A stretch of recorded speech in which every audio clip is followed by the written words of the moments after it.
this is the opening, the soft opening of the Round Rock Arts Downtowner Gallery. We had a lot of people here today, and there will be more. I'm Arnica. Y'all met me already, but that was neat. Well, I'm going to go ahead and start painting, I suppose, since it's happy little trees. I'm going to paint an apple because school's starting real soon, and it'll give me the chance to talk about composition and design and value and still just be a cute little apple. So here we go. I've got two mediums here. This is odorless paint thinner, and this is walnut oil. And this is a gel medium made by Weber. It's kind of like Liquin, if you've ever painted with oils. Liquin is an alkyd that helps the paints dry faster. So, say you have this blank space and you want to design a composition. In general, it's good to start with something simple. You might have seen plaid, for example, very standard format composition, plaid on your pants. There's a reason we like these proportions. It's got to do with our innate humanness. We like Fibonacci sequences. We like, golden means. So if I'm going to separate a canvas into, some interesting areas, where would I want to put an apple if I was to draw one? Well, maybe here. That'd be good. Or maybe not. So the thinner, you can take and erase using your odorless thinner.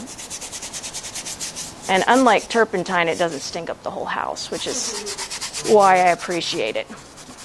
I like to tone a canvas to get all those little white checks out of it before I do something significant or insignificant. I just, get the white out of there, because you see the white canvas, you're like, oh, what do I do with that? It's all white. Oh, no. So if you've got a third from the top, that's also a good compositional framework. If you've got 2/3 below and 1/3 above. And I personally like that kind of. So I would put my apple more in here, below that top third, if I was to do an apple. And I'd leave some space up there, and I might do a little, sky or whatnot. But you also want proportions in value, darks to lights, say just a little bit of dark in your composition. So this is going to go again. Oh, we'll smooth him out. But you do want value changes in a composition. You don't want everything gray, you don't want everything white. And color can confuse that sometimes. We get into our colors and we think, well, if it's bright red, then obviously it's bright. But that is actually the same value as maybe a neutral gray. When you put the two together and you photograph it in a black and white photo, the neutral gray and the bright red are about the same darkness. So color can confuse your value a little bit. You got to watch out for that. I've got this special color over here. It's called Castle Earth. It's like a browny purple color. Ooh, I really like it. It makes great values and shades for me. Ooh. So we've got some darks. Do y'all have kids going back to school? No? Me neither. Mine's already 21 going on 22. We miss her. She's off gallivanting pretty much all the time now. So, when you got a big area to cover, it's good to get out the big brush.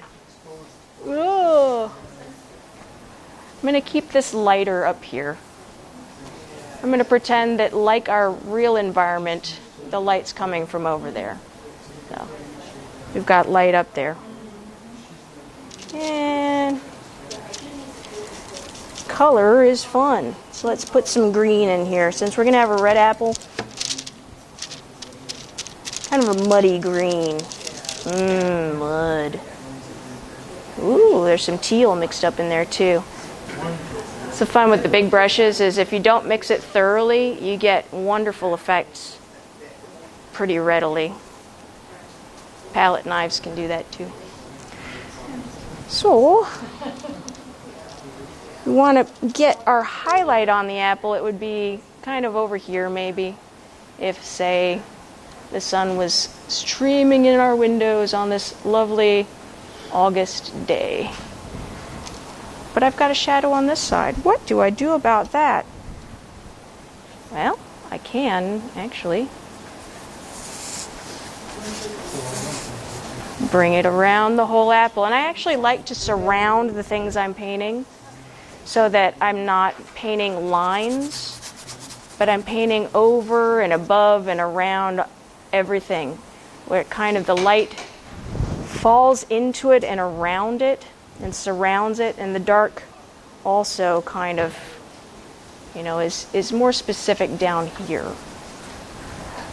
But then the apple, its redness would only be right in the center area where you would see more of the apple. That's called local color. The true color of something is called local color. So when we think of an apple being red, that redness, that local color, it's not going to be on the whole apple. If I painted this whole apple just red, this fire engine red, that would not give us a naturalistic effect at all. So you want to keep that local color. It actually likes to go next to the darks, surprisingly,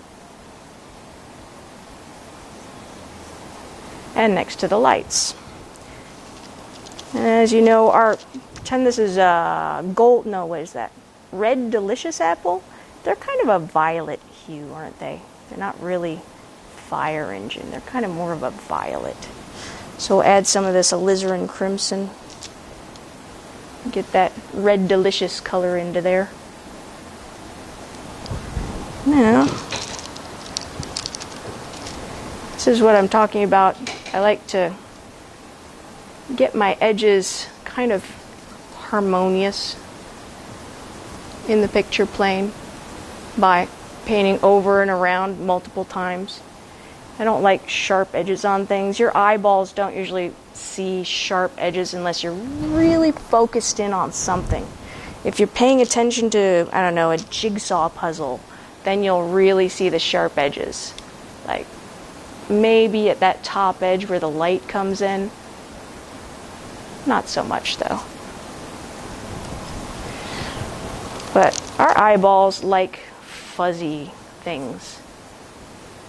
There can only be one real area of interest. Like, for example, in this painting, we've got the area of interest right in her face, but things kind of get fuzzy as you go out away from the area of interest, because that's how you see things. I don't paint photorealistically. That was a movement. The photorealists like to paint more than your eyeballs would see. They like everything in sharp focus.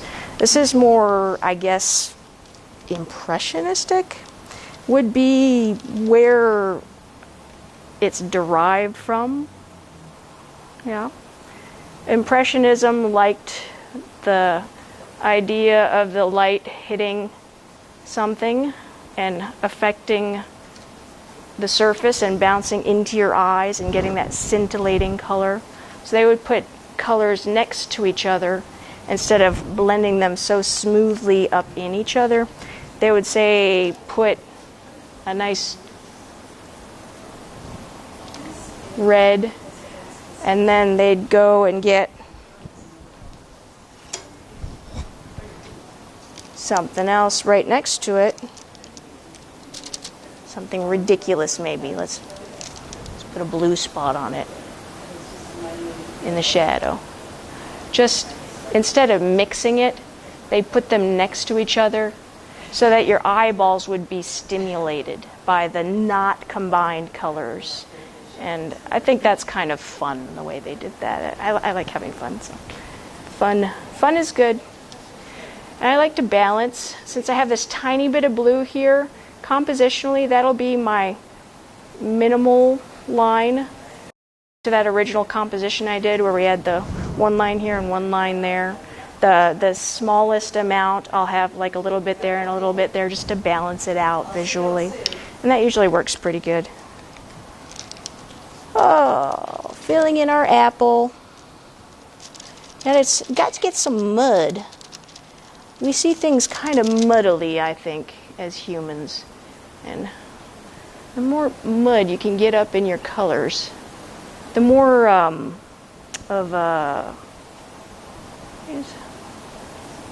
the effect is more, there's a word I'm thinking of. What is that? Illusionistic. That's what it is, yeah. Illusionistic. It's another thing. Illusions can happen by using thinner darks and heavier lights. The light is what we see. So if the paint's real thick on the light, for example, say I want to highlight right there, I'll put it on real thick. I would want a thick highlight on that apple to help create that illusion.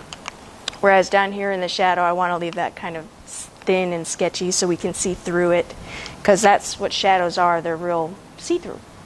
When you look on a shadow, it's just kind of gone. Yeah, let me finish up by putting some more of this gray mess down here. Hey.